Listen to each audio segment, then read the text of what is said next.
They're a negative image of everything good that should happen to people in life. And that's why I think they're wrong.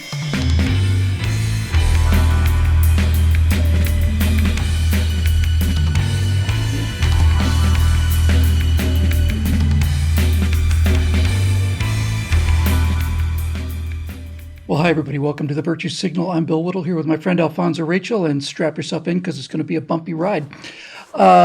Zoe, I heard somebody refer to this process I'm about to go into as intellectual hygiene. I thought that was a perfect term for it.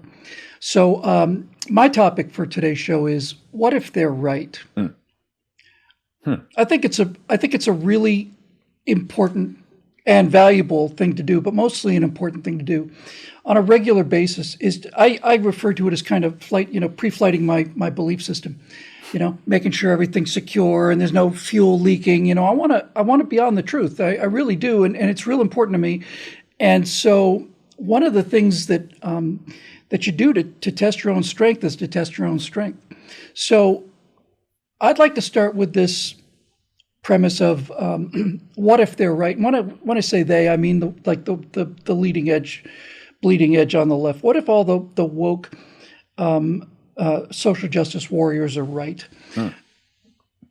For example, they stopped teaching cursive in school. In fact, they stopped teaching in school. They did, and everybody knows it. Recent things on interviews on the street with Gen Z. What's the nation's capital? I don't know. Name 3 countries other than the U.S. I don't know.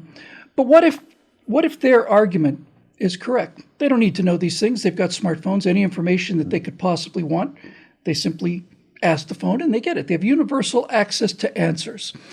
And what's wrong with protecting kids from emotional harm? And what's wrong with things like safe spaces where people can go to feel secure when they're upset? What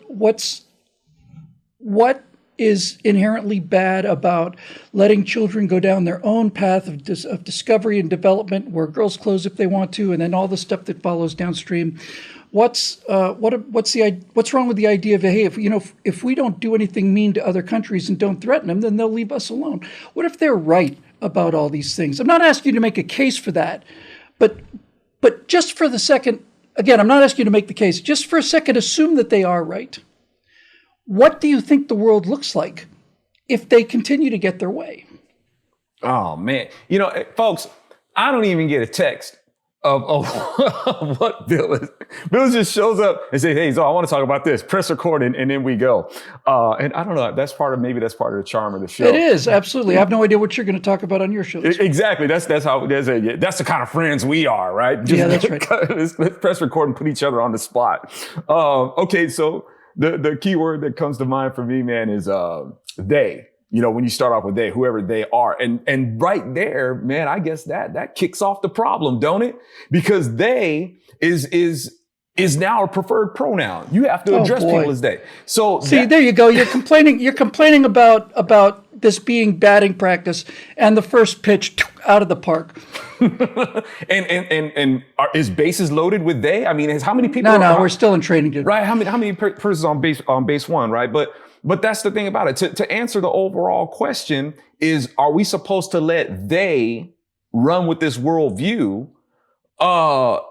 No, because if we can't even get they correct, we can't even get the application of the word they correct, and we give it over to them. One person can be they as they sit there and speak the language of legion. It's like, no, we don't want to do that. So I don't know, man, in terms of, letting them have their worldview and what if they're right?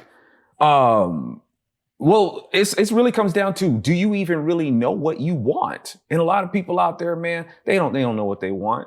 They don't know what they want. It's like, what is it? You don't want to be bored. How about that? You got a lot of people out there. You don't really want to be bored. You don't really, you want to be like another gender, or you want free education. But why do you want free education?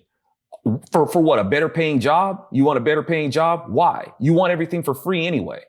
So what do you need a better paying job for? So none of what they want even seems to make sense. So I guess to answer your question, no, we don't want, we got to fight it. Fight it. Fair enough. I'll ask you some specific questions then. So what's wrong with free healthcare? Wrong with free healthcare is Yeah, why would you be against free healthcare? What kind of a fascist are you? well, I reckon health is valuable, right?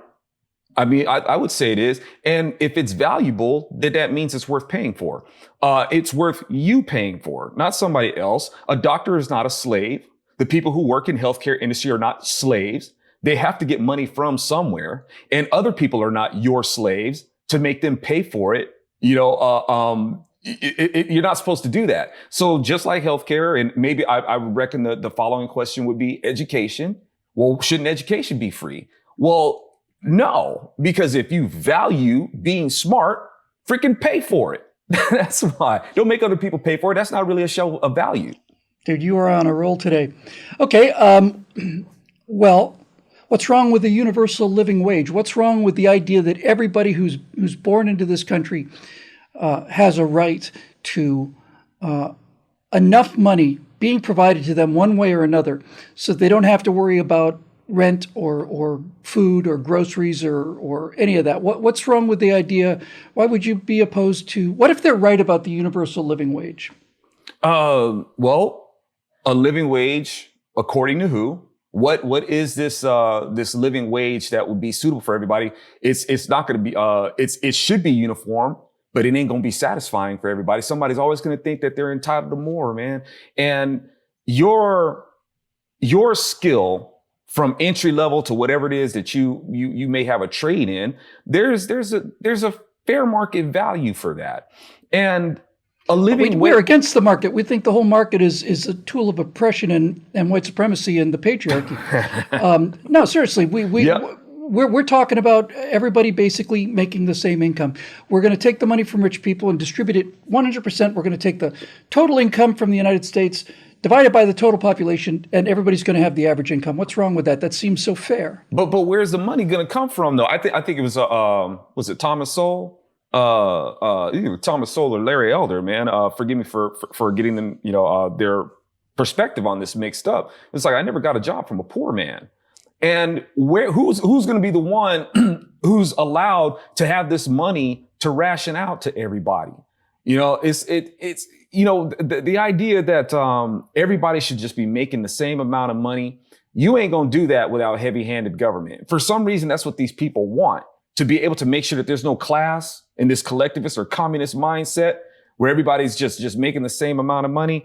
That ain't gonna work. That's hey, folks, for people who think that there should be this like living wage and everybody making the same amount of money, that's why people got shot trying to leave, trying to cross that Berlin Wall. People think that wall is to keep people from getting in. No, it's keep people from getting out. Because people be like, look, man, this is what I do. And the state is robbing me of this under the guise of this collectivist mindset where we're supposed to be looking out for each other and all making the same sort of stuff. And I really can't make a living. I'm working like a slave trying to provide my service. I'm out. I'm leaving. Where you think you're going? Pop! You get shot. Right? So that's the kind of things that these people are like leading us toward, because nobody can be satisfied, Bill. Even though, let me say this real quick. You got people out there always demanding that minimum wage goes up. You got unions out there picketing and stuff like this. We want more money. We want more money. If people think that they can go with this collectivist mindset where we can make the same living wage and all that, they are sadly mistaken. They will always be dissatisfied. They're always going to demand more. And with the population that we have, oh man, we'll eat each other alive. All right, I'll give you two more, and then I'll go back and give you my opinion on these questions for what it's worth. Sorry, save the best for last, man. Yeah, you bet. All right, so what's wrong with letting children basically determine their own preferences in terms of gender? In other words, why force a boy who wants to put on girls' dresses to wear boys' clothes? Why not allow the child to discover who they are on their own and support them and encourage them no matter which closet they end up going to or coming out of? Oh, man. Okay, so it's, I guess, for the same reason that, you might not want to give, a 6-year-old the keys to your car, or you might not want to give them, the occupation of being in law enforcement or anything like that. It's like there's certain things or heck, man, you don't allow a kid to go into the liquor store and buy a freaking bottle of vodka. It's the same thing. There's just certain things that Not yet. Yeah, not yet. I mean, that's coming, I reckon. But you know, when you're a kid, man, and you haven't even, I was gonna say you haven't even reached puberty yet, but the problem is that they want to even give these kids blockers to keep them from even obtaining like puberty at the normal, I guess, biological schedule, right? What's wrong with it? No, man, you know what? I don't even go for that premise. How about this? What is wrong with allowing the kid to live by the biological directive? This is what they are. Your kid is either a boy, or your kid is either a girl. You don't let your kid and entertain them being given over to their imaginations. This is the biology. How about we just let them go with that? What is wrong with that?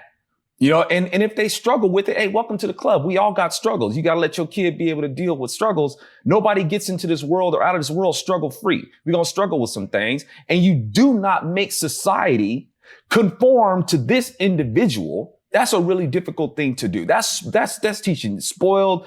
That's just teaching, entitlement, selfishness, the whole nine, everything that goes along with it, to make society conform to this person's delusions. It's like, no, you need to get over your delusions, grow the hell up. And then you, from there, when you can afford it on your own dime, and you want to go ahead and switch around your junk, you go ahead and do that at your own expense. But don't make somebody else, flip the bill for that for you.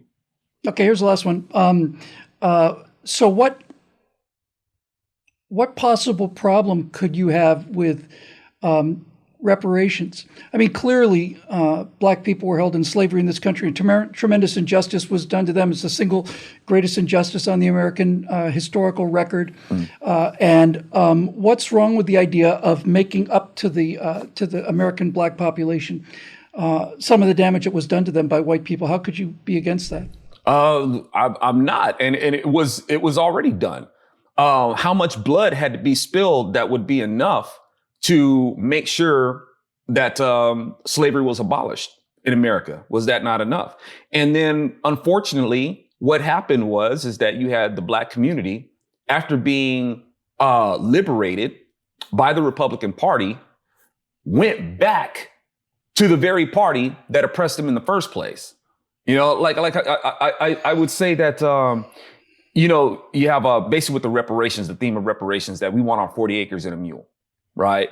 So, okay, well, it was actually Republicans, particularly Sherman, who signed Special Field Order number 15 that Lincoln approved, and that was the 40 acres and a mule.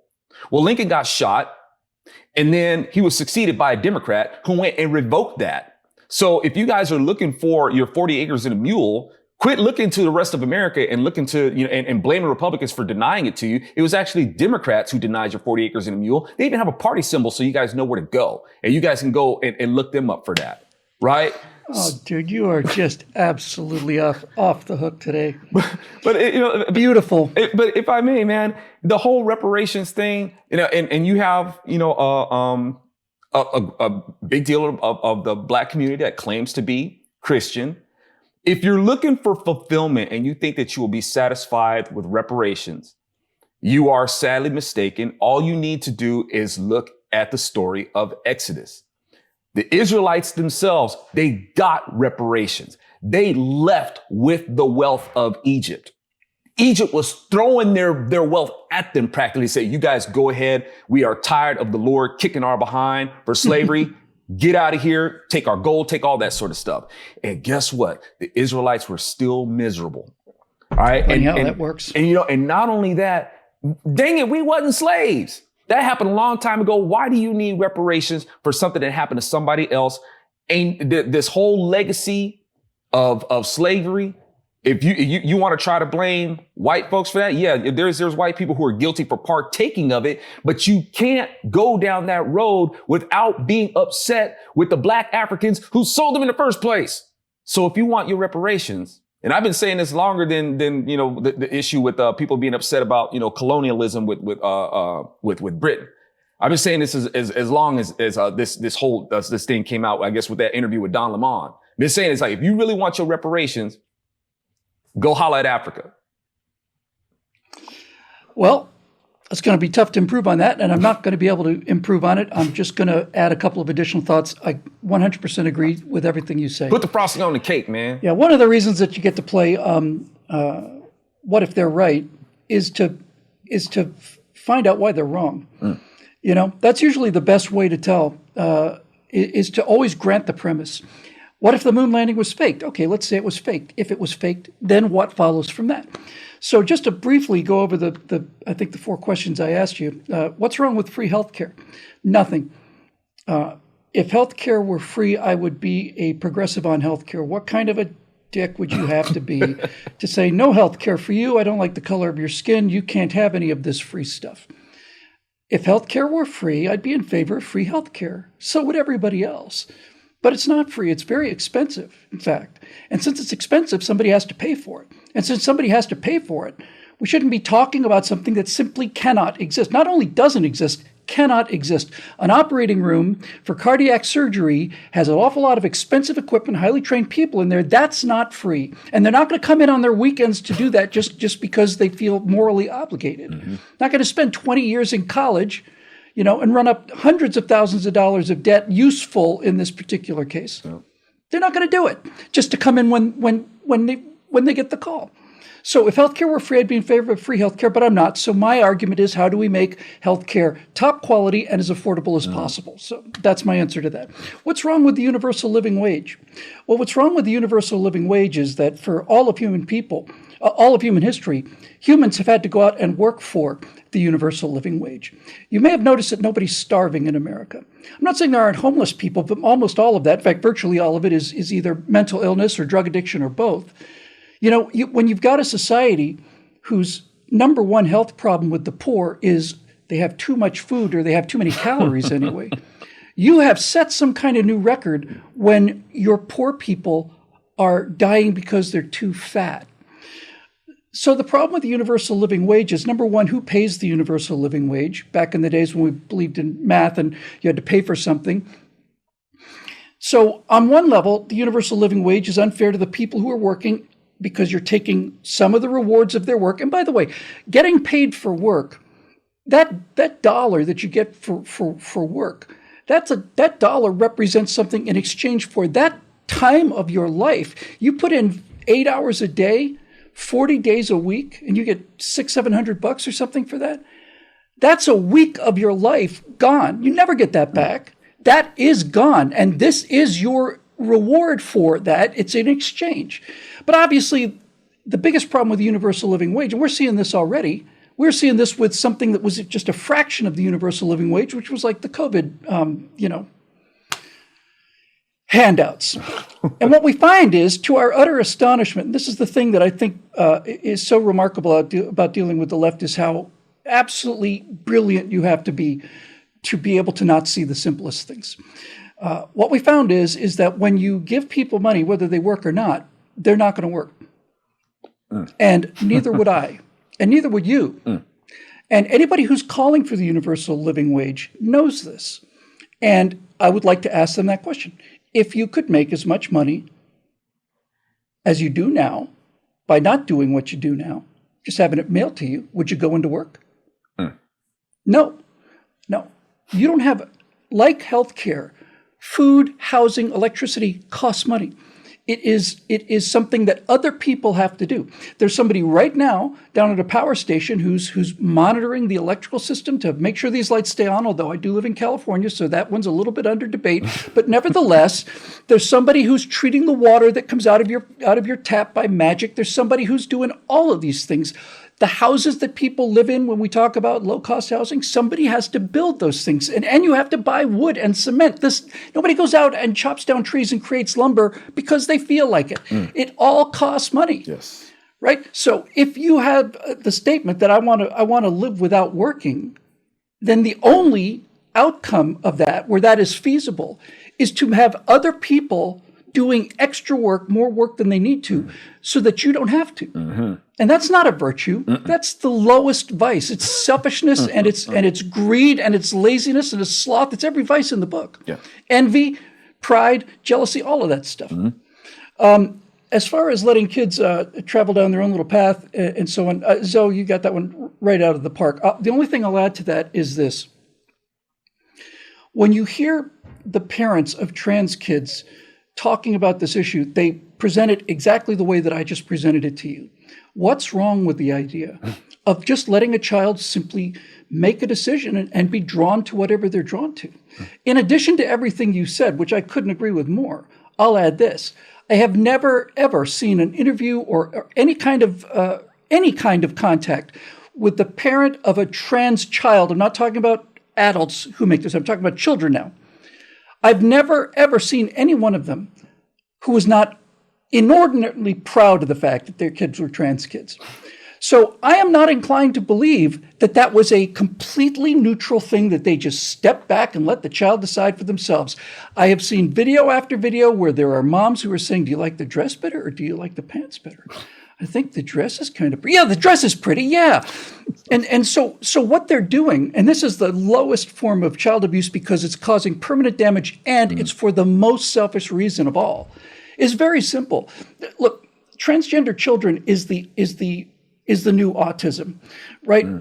10, 15 years ago, if your child was autistic, and what autism increase was 3,000 or something, now you're not just a parent, you're not just a vanilla parent like all the rest of those people. You're the parent of a special needs child. And that means you must be an extra special parent. You got to be extra sensitive and extra loving and extra kind. And you never hesitate to let people know that. I had some friends who ran a children's workshop, drama workshop here in LA. And I think they still do it.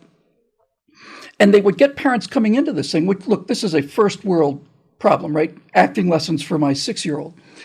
But this is LA.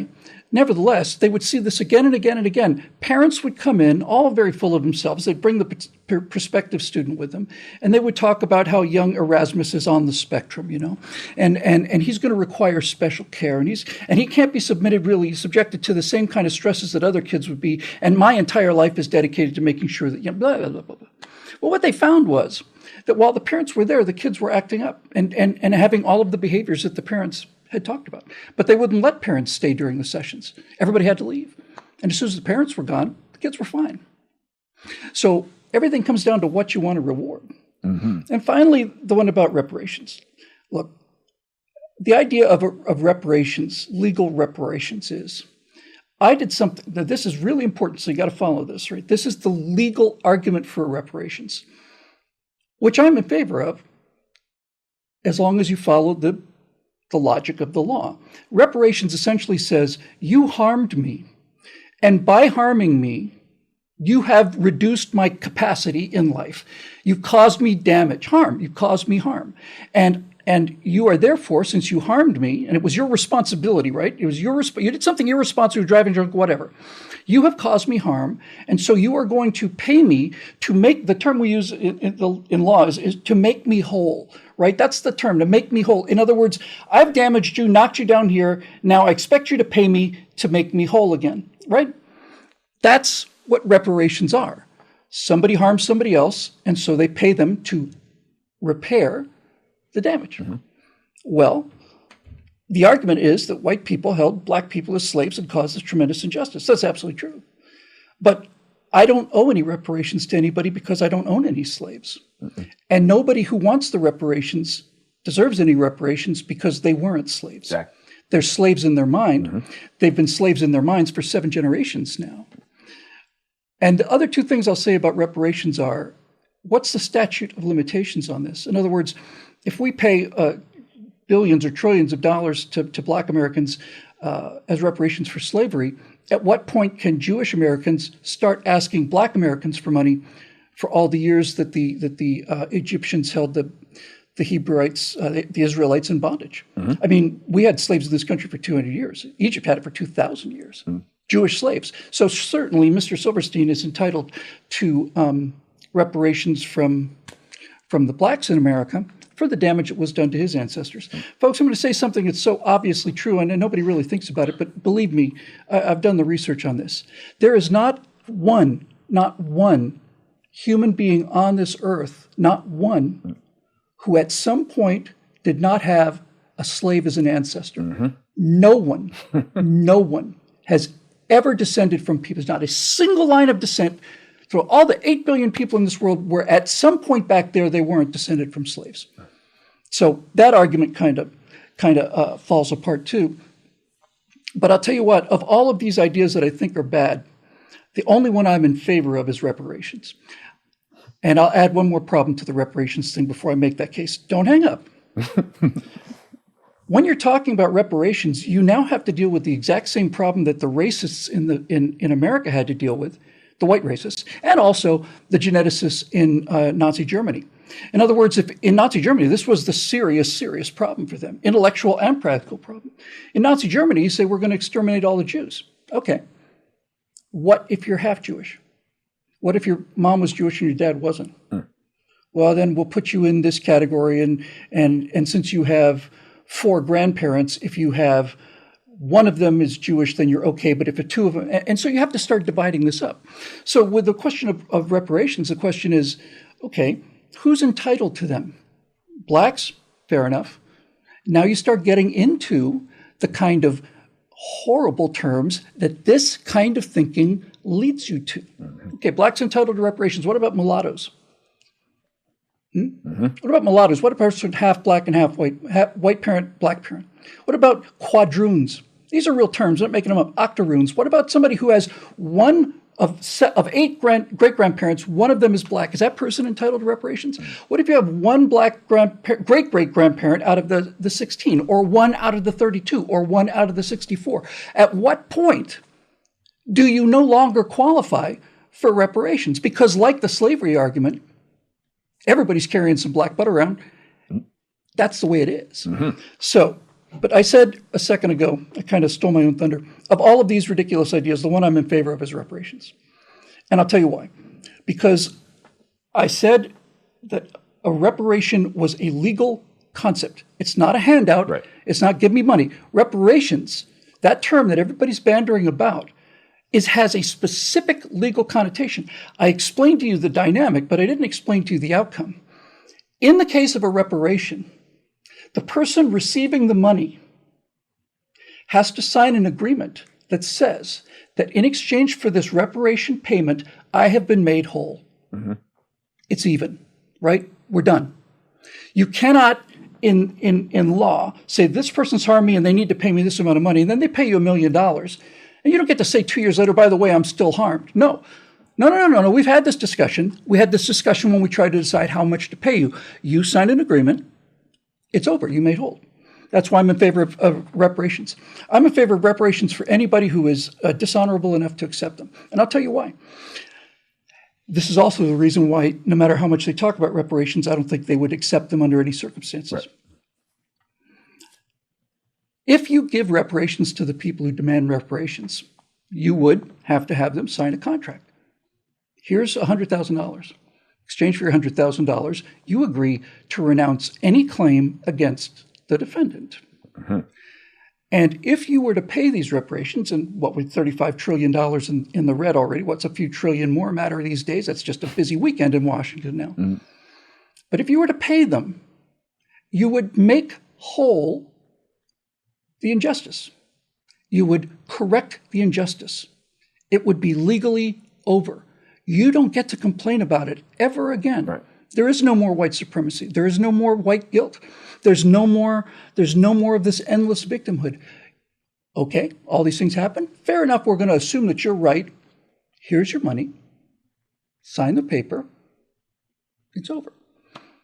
I think if you offered $100,000 to the people who are screaming loud about reparations, I bet you most of the people, almost all of them, would take it. And much more to the point, the huge number of blacks in America who would not take this kind of money just out of principle, just on the principle of it.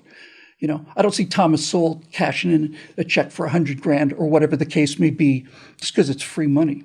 And now you find out, get back to your universal income thing, right? If you take the average, the living wage, if you were to take the total amount of money paid in salaries right now in this country, divide it by the number of people, and had everybody got the exact same bank account tomorrow, we all had the same bank account, all of Elon's money is all divvied up, everybody all of a sudden has $480,000 in the bank.